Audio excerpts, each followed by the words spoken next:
அனைவருக்கும் வணக்கம். Welcome to Lotus NEET biology Tamil YouTube channel. நம்முடைய யூடியூப் சேனலில் நம்ம இன்றைக்கி பார்க்க போகிற வீடியோ ஃபஸ்ட்டு டைம் ப்ரிப்பரேஷன் பண்ணுறவங்க. ஸோ யூஜிடிஆர்பி எக்ஸாம் 2026 நமக்கு மார்ச் மாதம் நோட்டிஃபிகேஷன் வரும்னு ஆனுவல் பிளானரில் கொடுத்துருக்காங்க டென்டேட்டிவாக. ஸோ அந்த எக்ஸாமுக்கு வந்து பண்ணாக்கா இப்போ தான் வந்து பண்ணால் நான் ஃபஸ்ட்டு டெட் எக்ஸாம் பாஸ் பண்ணியிருக்கேன் சார். ஃபஸ்ட்டு வந்து பண்ணாக்கா யூஜிடிஆர்பி எக்ஸாம் ப்ரிப்பேர் பண்ண போகிறேன் அப்படின்றவங்களுக்காக தான் வந்து பண்ணாக்கா இந்த வீடியோ. ஸோ இதில் வந்து பாருங்க நம்ம எதை பற்றியெல்லாம் சொல்ல போகிறோம்னா, ஃபஸ்ட்டு எக்ஸாம் பேட்டர்னை பற்றி சொல்ல போகிறோம், எஜுகேஷ்னல் குவாலிஃபிகேஷனை பற்றி சொல்ல போகிறோம். ஸோ உங்களுக்கான அந்த ஷெட்யூல், அந்த படிக்கிறதுக்கான ஷெட்யூலை எப்படி ப்ரிப்பேர் பண்ணுறது, ஸோ இதை பற்றியும், அந்த பேசிக்காக வந்து பாருங்க நோட்ஸ் எப்படியெல்லாம் கலெக்ட் பண்ணலாம், ஸோ இதை பற்றியும் நம்ம இந்த வீடியோவில் சொல்ல போகிறோம். So first exam pattern. So exam பேட்டர்னை பொறுத்த வரைக்கும் உங்களுக்கு வந்து பாருங்க மொத்தம் ஒவ்வொரு மேஜர், எந்த மேஜராக இருந்தாலும் உங்களுக்கு சிலபஸ் இருக்குது. சிலபஸை டவுன்லோட் பண்ணிக்கங்க. சிலபஸ் வந்து பாருங்க டிகிரி லெவலில் இருக்கும். அப்போ சிலபஸ்லேருந்து எத்தனை யூனிட் இருக்கும் அப்படின்னா, மேக்ஸிமம் ஆர் மினிமம் வந்து பண்ணாக்கா ஆல்மோஸ்ட் எல்லாமே ஈவனாக தான் இருக்கும்னு நினைக்கிறேன். ஸோ 10 யூனிட் இருக்கும் ஒவ்வொரு மேஜருக்கும். ஸோ சிலபஸ் வந்து பண்ணாக்கா டிகிரி லெவலில் இருக்கும். சரிங்களா? நீங்கள் வெறும் வந்து பண்ணாக்கா டெட் எக்ஸாமுக்கு 6th to 12th படித்தோம் இல்லையா, அந்த மாதிரி வந்து பண்ணால் 6th to 12th படித்தா பாஸ் ஆகிடலாமா அப்படின்னு ஒரு கொஷின் இருந்தால் அது கண்டிப்பாக கிடையாது. ஸோ இங்கே வந்து பண்ணால் டெட் எக்ஸாம் வேறு, யூஜிடிஆர்பி எக்ஸாம் வேறு, ரெண்டுத்தும் கன்ஃபியூஸ் பண்ணிக்காதீங்க. அது வந்து பண்ணாக்கா வெறும் எலிஜிபிலிட்டி டெஸ்ட் மட்டும்தானே தவிர, ஸோ இது வந்து பண்ணாக்கா நமக்கு போஸ்டிங் கொடுக்கறதுக்கான எக்ஸாமு. ஸோ அதனால் எக்ஸாம் வந்து பண்ணாக்கா டிகிரி லெவலில் இருக்கும் ஃபஸ்ட்டு. செகண்ட் வந்து பண்ணாக்கா நமக்கு வந்து பண்ணாக்கா மொத்தம் 2 லெவல் எக்ஸாம் இருக்குது இதில். சரியா? 2 லெவல் அப்படின்றது வந்து பண்ணாக்கா தமிழ் தகுதி தேர்வு ஒன்று இருக்குது. சரிங்களா? நம்ம எல்லாருமே டெட் எக்ஸாம் பாஸ் பண்ணதுனால இந்த தமிழ் தகுதி தேர்வு எக்ஸாம் ஈஸியாக தான் இருக்கும். ஸோ இருந்தாலையும் ஈஸியாக தான் இருக்குன்னு சொல்லிட்டு படிக்காமே போனால் கண்டிப்பாக வந்து பண்ணாக்கா லாஸ்ட்டாக நடந்த பிஜிடிஆர்பி எக்ஸாமில் கிட்டத்தட்ட 85,000 பேர் தமிழ் தகுதி தேர்வில் மட்டும் ஃபெயில் ஆகிருக்காங்க. ஸோ அதனால் படிக்காமலாம் போகக்கூடாது. ஸோ நீங்கள் என்ன படிக்கணும் அப்படின்னா 10th ஸ்டாண்டர்ட் தமிழ் புக்கு மட்டும் படித்தா போதும். ஸோ நீங்கள் வந்து பாருங்க தமிழ் தகுதி தேர்வில் பாஸ் ஆகிடலாம். ஸோ அதனால் அந்த தமிழ் தகுதி தேர்வை பற்றி என்னவும் கவலைப்பட தேவையில்லை. நம்ம எந்த அளவுக்கு மேஜருக்கு இம்பார்ட்டன்ஸ் கொடுக்குறோமோ அதே அளவுக்கு டெய்லி வந்து பண்ணாக்கா ஒரு 1 hour வந்து பண்ணாக்கா நம்ம 10th தமிழ் புக்கை கண்டினியூஸாக ரிவைஸ் பண்ணிட்டு வர்றது மூலிமா நம்மளால் அந்த தமிழ் தகுதி தேர்வு அப்படின்ற ஒரு லெவலை கிளியர் பண்ண முடியும். அந்த தமிழ் தகுதி தேர்வை பாஸ் பண்ணால் மட்டும்தான் அடுத்த லெவல் நம்ம பேப்பரை வந்து கரெக்ஷன் பண்ணுவாங்க, இல்லைன்னா கரெக்ஷன் பண்ண மாட்டாங்க. ஸோ இது ஒன்று. அடுத்து செகண்ட் லெவல்னு சொல்லக்கூடியது இந்த எக்ஸாம் பேட்டர்னில் நம்முடைய கொஷின்ஸ், மேஜர் கொஷின்ஸ் மொத்தம் எவ்வளோ இருக்கும் அப்படின்னாக்கா 150 கொஷின்ஸ் இருக்கும். நமக்கு வந்து பண்ணாக்கா பிஜிடிஆர்பி எக்ஸாமில் எப்படி வரும்னா 110 கொஷின் மேஜரில் இருந்தும், 10 கொஷின் ஜிகேல இருந்தும், 30 கொஷின் சைக்காலஜியில் இருந்தும் வரும்.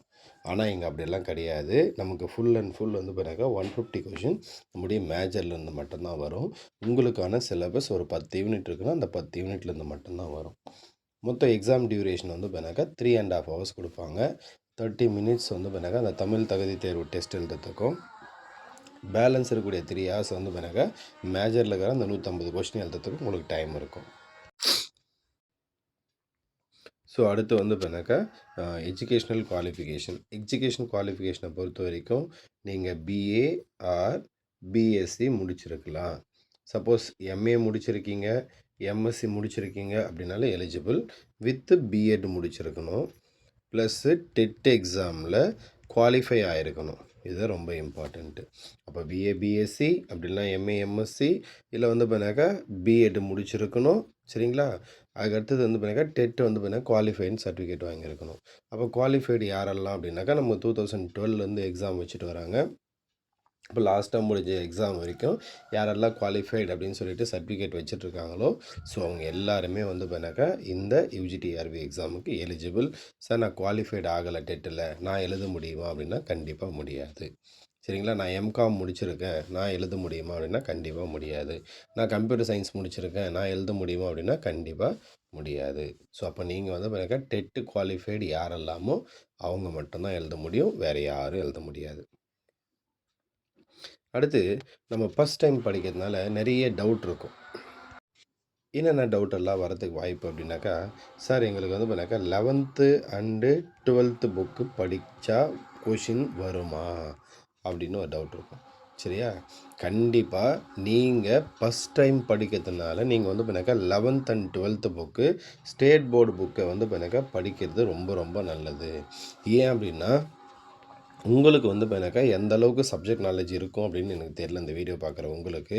சப்போஸ் உங்களுக்கு வந்து பார்த்தீங்கன்னாக்கா இப்போ தான் நீங்கள் ஃபஸ்ட்டு ஃப்ரெஷ்ஷாக வந்து பார்த்தீங்கன்னாக்கா பிஎஸ்சி பிஎட், பிஏ பிஎட் இல்லை எம்எஸ்சி பிஎட் முடிச்சுட்டு டெட் எக்ஸாம் கிளியர் பண்ணியிருக்கீங்க அப்படின்னாக்கா கண்டிப்பாக வந்து பார்த்தீங்கன்னா நமக்கு மேஜர் சப்ஜெக்ட் எல்லாமே எல்லாருக்கும் தெரியுமான்னா தெரியாது. அப்போ நம்ம எல்லாமே தெரிஞ்சுக்கணும் அப்படின்னா அதுக்கு மெயின் பேசிக் எது அப்படின்னா நம்முடைய ஸ்கூல் புக். அப்போ நம்ம ஸ்கூல் புக்கை வந்து பார்த்தீங்கன்னாக்கா நீங்கள் தரோவாக படித்தா மட்டும்தான் உங்களால் என்ன பண்ண முடியும்னா அந்த பேசிக்ஸ் எல்லாத்தையும் கற்றுக்க முடியும். அப்போ பேசிக்ஸை கற்றுக்கிட்டா தான் வந்து பார்த்தீங்கன்னாக்கா அடுத்தடுத்த லெவலில் இருக்கிற எல்லா சப்ஜெக்ட் எல்லாம் நமக்கு புரியும். ஸோ வேகமாகவும் படிக்க முடியும், எல்லாத்தையும் ஞாபகம் வச்சுக்க முடியும், எல்லா கொஷனுக்கும் ஆன்சரும் எழுத முடியும். அப்படி இருக்கும்போது நமக்கு இந்த 11th 12th புக் அப்படின்றது வெரி வெரி எசென்ஷியல். ஸோ எனக்கு தெரிஞ்சு வந்து பார்த்தீங்கன்னாக்கா ஒரு சில மேஜருக்கு 11th 12th புக்கிலேருந்து கொஷின்ஸ் வருது. நீங்கள் ஃபஸ்ட்டு என்ன பண்ணுங்க அப்படின்னாக்கா உங்களுடைய மேஜர் ஸோ என்ன மேஜர்னு பார்த்து லாஸ்ட்டாக 2013 நோட்டிஃபிகேஷன் அனௌன்ஸ் பண்ணி ஒரு யூஜிடிஆர்பி எக்ஸாம் கண்டக்ட் பண்ணாங்க. ஸோ அந்த எக்ஸாமுடைய கொஷின் பேப்பர் ஸோ உங்களுடைய சீனியர்கிட்ட இருக்கும். ஸோ உங்கள் சீனியர்கிட்ட இருக்கும், எழுதி முடித்தாங்க இல்லையா அவங்கக்கிட்ட இருக்கும். அப்படிலாம் வந்து பார்த்தீங்கன்னாக்கா வெப்சைட்டில் ஏதாவது ஆன்லைனில் தேடி பாருங்கள். இல்லை வந்து பார்த்தீங்கன்னாக்கா வேறு யார்ட்டையாவது தெரிஞ்சவங்க மூலிமா இருந்தால் வாங்கி அதை ஒரு பிரிண்ட் அவுட் போடுங்க ஃபஸ்ட்டு. பிரிண்ட் அவுட் போட்டு அந்த பிரிண்ட் அவுட்டில் கொஷின்ஸ் எப்படி வந்திருக்கு அதை பிரிண்ட் அவுட் போட்டு கொஷின்ஸ் வந்து பார்த்தீங்கன்னாக்கா எப்படி இருக்குது அப்படின்னு சொல்லிட்டு ஃபஸ்ட்டு அந்த 150 கொஷினும் ஒரு முறை ரீட் அவுட் பண்ணுங்கள். அதுக்கப்புறம் கொஷின்ஸ் எந்தெந்த யூனிட்டில் வந்திருக்கு, எந்தெந்த யூனிட்லேருந்து வந்திருக்கு அப்படின்னு சொல்லிட்டு அதை செக்ரிகேட் பண்ண ட்ரை பண்ணுங்கள். ஏன்னா ஃபஸ்ட் டைம் அப்படின்னும்போது கொஷினை பார்த்தோன்னே இது இந்த யூனிட், இது இந்த யூனிட்னு நம்மளால் சொல்ல முடியாது. மேக்ஸிமம் சொல்லிடலாம். ஸோ ஒரு சில யூனிட் மட்டும் நமக்கு தெரியாத மாதிரி இருக்கும். ஸோ அதை வச்சு பாருங்கள். அப்புறம் நீங்கள் ஸ்கூல் புக்கை வச்சு படிக்கும்போது அப்போ எந்தெந்த கொஷின்ஸ் எல்லாம் நமக்கு ஸ்கூல் புக்கிலேருந்து வந்திருக்கு அப்படின்றத நம்ம வந்து பார்த்தீங்கன்னாக்கா ஐடென்டிஃபை பண்ணவும் முடியும். ஸோ இது ஒரு விஷயம். அடுத்து ஸோ நீங்கள் வந்து பார்த்தீங்கன்னாக்கா ஃபஸ்ட் டைம் ப்ரிப்பேர் பண்ணுறதுனால உங்களுக்கு வந்து பார்த்தீங்கன்னாக்கா ஒரு டிஃபிகல்ட்டிஸ் இருக்கும். என்ன அப்படின்னாக்கா நம்மளால் வந்து பார்த்தீங்கன்னாக்கா வேகமாக படிச்சுட்டு போக முடியாது ஒன்று. 2வது வந்து பார்த்தீங்கன்னாக்கா எந்த இடத்துலேருந்து கொஷின் கேட்பாங்க அப்படின்னு நம்மளால் எக்ஸாக்டாக சொல்ல முடியாது. ஏன்னா இதுக்கு முன்னாடி ஒரு முறையோ இல்லை 2 முறையோ வந்து பார்த்தீங்கன்னாக்கா டிஆர்பி அட்டெண்ட் பண்ணியிருக்காங்க அப்படின்னா அவங்களுக்கு வந்து பார்த்தீங்கன்னாக்கா கொஷின்ஸ் எப்படி வரும், எந்த யூனிட்லேருந்து அதிகமான நம்பர் ஆஃப் கொஷின்ஸ் வரும், ஸோ எந்த இடத்துல படித்தா கொஷின்ஸ் வரும், ஸோ இதெல்லாம் அவங்களுக்கு தெரியும். ஸோ அப்படி இருக்கும்போது வந்து பார்த்தீங்கன்னாக்கா நமக்கு அந்த ஒரு டிஃபிகல்ட்டிஸ் இருக்குது. அப்போ நம்ம என்ன பண்ணணும் அப்படின்னா நிறைய வந்து பார்த்தீங்கன்னாக்கா டெஸ்ட்டு கொஷின் ஸோ உங்கள் சப்ஜெக்ட் முடித்தவங்க யாராவது இருப்பாங்க. இல்லை வந்து பார்த்தீங்கன்னா ஏதாவது ஒரு வெப்சைட்டில் வந்து பார்த்தீங்கன்னாக்கா தேடினீங்க அப்படின்னாக்கா உங்களுக்கு உங்கள் மேஜருக்கான கொஷின்ஸ் கிடைக்கும். அந்த கொஷின்ஸை பிரிண்ட் அவுட் போட்டு அந்த கொஷின்ஸ் எப்படி இருக்குன்னு சொல்லிட்டு டெய்லி அட்லீஸ்ட் ஒரு 10 கொஷினாவது ரீட் அவுட் பண்ணுங்கள். அப்போ படிச்சுட்டே இருந்தால் மட்டும்தான் வந்து பார்த்தீங்கன்னாக்கா ஓ இப்படியும் கொஷின் வருமா ஸோ அப்படின்னு தெரியும். அப்போ நம்ம படிக்கும்போது எந்தெந்த இடத்துலலாம் எப்படிலாம் கொஷின் கேட்கலாம் அப்படின்னு நம்ம தெரிஞ்சுக்கிட்டு படிக்கும்போது ஸோ நமக்கு இன்னும் ஈஸியாக வந்து பார்த்தீங்கன்னாக்கா நம்ம ஃபஸ்ட் டைம்லேயே வந்து பார்த்தீங்கன்னாக்கா காம்படிட் பண்ணவும் முடியும். அட் த சேம் டைம் வந்து எக்ஸாம் கிளியர் பண்ணவும் முடியும். ஸோ அதுக்கு இது ரொம்ப ஹெல்ப்ஃபுல்லாக இருக்கும்.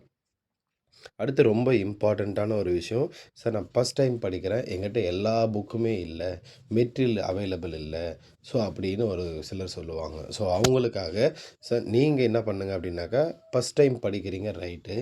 ஸோ உங்கள்கிட்ட காலேஜ் படிக்கும்போது நீங்கள் யூஜி டிகிரியோ இல்லை பிஜி டிகிரியோ படிக்கும்போது புக்ஸ் வாங்கியிருந்தீங்க அப்படின்னா, அந்த புக்கை வச்சுக்கிட்டு சிலபஸ் டவுன்லோட் பண்ணி வச்சுக்கோங்க. சிலபஸில் இருக்கிறத தேடி தேடி படிங்க. அப்படி இல்லை சார் என்கிட்ட புக்கெல்லாம் அவைலபிள் இல்லை அப்படின்னாக்கா, உங்களுக்கு உங்களுடைய சீனியர்கிட்ட டிஸ்கஸ் பண்ணி எந்த கோச்சிங் சென்டர் நல்லா திரும்பவும் சொல்கிறேன் பாருங்கள், யாருக்கிட்டையும் கேட்காதீங்க எந்த கோச்சிங் சென்டர் பெஸ்ட் அப்படின்னு சொல்லிட்டு. உங்களுடைய மேஜரில் ரீசெண்டாக யாராவது பாஸ் பண்ணியிருப்பாங்க கோச்சிங் கிளாஸ் போய், அவங்கக்கிட்ட கேளுங்க நீங்கள் எந்த கோச்சிங் கிளாஸ் போனீங்க சரிங்களா? அந்த கோச்சிங் கிளாஸில் எப்படி இருந்தது, டெஸ்ட் எல்லாம் கண்டக்ட் பண்ணாங்களா, இதெல்லாம் டீட்டெயிலாக கேட்டுக்கிட்டு அதுக்கப்புறம் கோச்சிங் கிளாஸை சூஸ் பண்ணுங்கள். ஸோ இப்போ யாரோ ஒருத்தர் நம்ம சப்ஜெக்ட்டுக்கே சம்மந்தம் இல்லாத ஒருத்தர்கிட்ட போயிட்டு சார் நான் கோச்சிங் கிளாஸ் சேரணும், எனக்கு வந்து நான் எந்த கோச்சிங் கிளாஸ் சொல்லுங்கள், எது பெஸ்ட்டு கோச்சிங் கிளாஸ் சொல்லுங்கள் அப்படின்னாக்கா நமக்கு தெரியாது சரிங்களா? அது கரெக்டாகவும் இருக்காது. அவங்களுக்கு ஏதோ தெரிஞ்ச ஒரு கோச்சிங் கிளாஸ் சொல்லி விட்டுருவாங்க. அதனால் நமக்கு காசு தான் வேஸ்ட்டு. அது மட்டும் இல்லாமல் வந்து பார்த்தீங்கன்னா அடுத்த யூஜிடிஆர்பி எது நோக்கி காத்துட்ருக்கிற நிலைமைக்கு அதை தள்ளி விட்டுரும். அதனால் இதை மைண்டில் வச்சுக்கிட்டு அதுக்கேற்ற மாதிரி கோச்சிங் கிளாஸை சூஸ் பண்ணுங்கள். ஸோ அப்போ நீங்கள் கோச்சிங் கிளாஸ் ஒன்று ஜாயின் பண்ணிட்டீங்க அப்படின்னா இது வந்து பார்த்தீங்கன்னாக்கா ஆப்ஷனல் தான். நான் கம்பல்சரி நீங்கள் கோச்சிங் கிளாஸில் ஜாயின் பண்ணணும்னு நான் சொல்லவே வரல. நீங்கள் ஜாயின் பண்ணீங்க அப்படின்னாக்கா ஆன் டைமில் அவங்க ஒரு ஷெட்யூல் கொடுப்பாங்க. அந்த ஷெட்யூலுக்காகவே படித்து முடிப்போம். செகண்டு வந்து பார்த்தீங்கன்னாக்கா நமக்கு நோட்ஸ் எல்லா யூனிட்டுக்கான நோட்ஸும் கிடைச்சிரும். ப்ளஸ் வந்து பார்த்தீங்கன்னாக்கா டெஸ்ட்டு கண்டக்ட் பண்ணுவாங்க. டெஸ்ட்டு கண்டக்ட் பண்ணும்போது அந்த நிறைய டெஸ்ட் எழுதும்போது நமக்கு வந்து பார்த்தீங்கன்னா அந்த எரர் வந்து பார்த்தீங்கன்னாக்கா ரெடியூஸ் ஆகும்.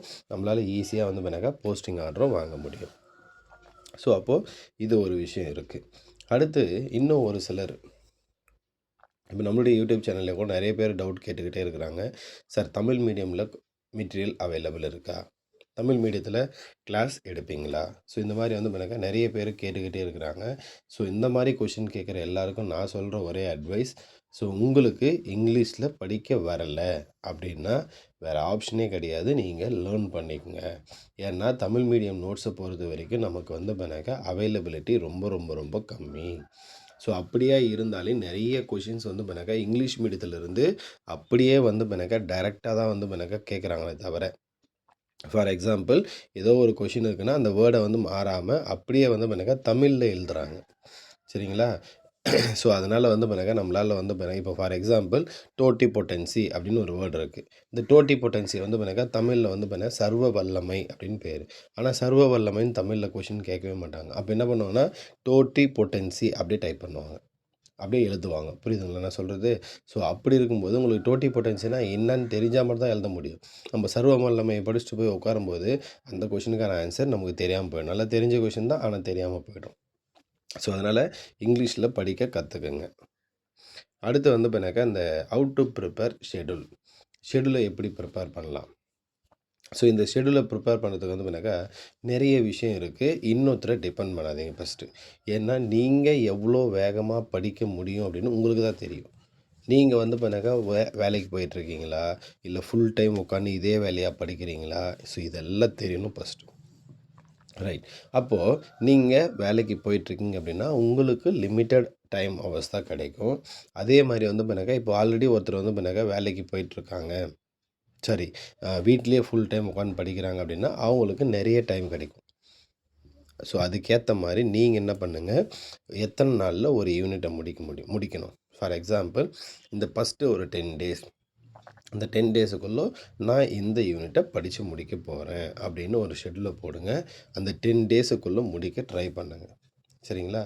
ஸோ அதே மாதிரி வந்து பார்த்தீங்கன்னாக்கா ஸ்கூல் புக்கையும் சைட் பை சைடாக படிக்கிறதுக்கு அதுக்கும் ஒரு டைம் வந்து எனக்கு அலாட் பண்ணுங்கள். ஏன்னா அதுவும் ரொம்ப ரொம்ப ரொம்ப இம்பார்ட்டண்ட்டான ஒரு விஷயம். அப்போ ஸ்கூல் புக்கும் படிக்கணும், டைம் அலாட் பண்ணணும். டெய்லி வந்து எனக்கு அட்லீஸ்ட் ஒரு 5 ஹவர்ஸாவது படிக்கணும் நீங்கள் வேலைக்கு போகிறவங்களா இருந்தாக்கா.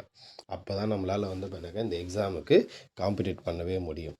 நிறைய டெஸ்ட்டு கொஷினை அட்டன் பண்ணி பார்க்கணும். அதே மாதிரி ரிப்பீட் ரிவிஷன் அப்படின்னு ஒன்று இருக்குது. இந்த ரிப்பீட் ரிவிஷன் அப்படின்றது என்னென்னாக்கா, நீங்கள் எந்த ஒரு யூனிட் படிச்சிருந்தாலும் ஃபார் எக்ஸாம்பிள் நம்ம எடுத்த உடனே ஃபஸ்ட் யூனிட் தான் படிக்கணும்னு அவசியம் இல்லை. உங்களுக்கு எந்த யூனிட் ஈஸியாக இருக்குது, ஃபார் எக்ஸாம்பிள் 6வது யூனிட் ரொம்ப ஈஸியாக இருக்கலாம் உங்களுக்கு.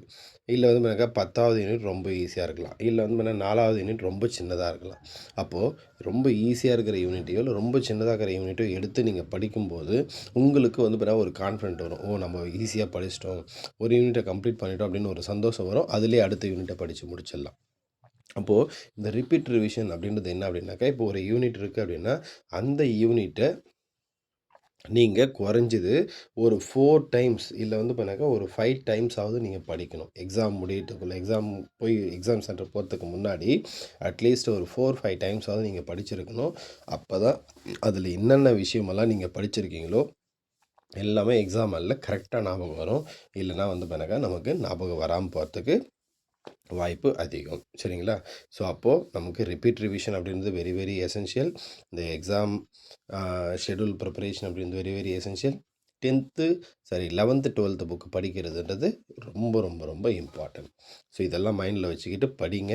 ஸோ ரெகுலராக படிங்க, கண்டினியூஸாக படிங்க. கண்டிப்பாக வந்து பண்ணாக்கா போஸ்டிங் ஆர்டர் வாங்கலாம் அப்படின்னு சொல்லி இந்த வீடியோ முடிச்சுக்கிறேன். நன்றி, வணக்கம்.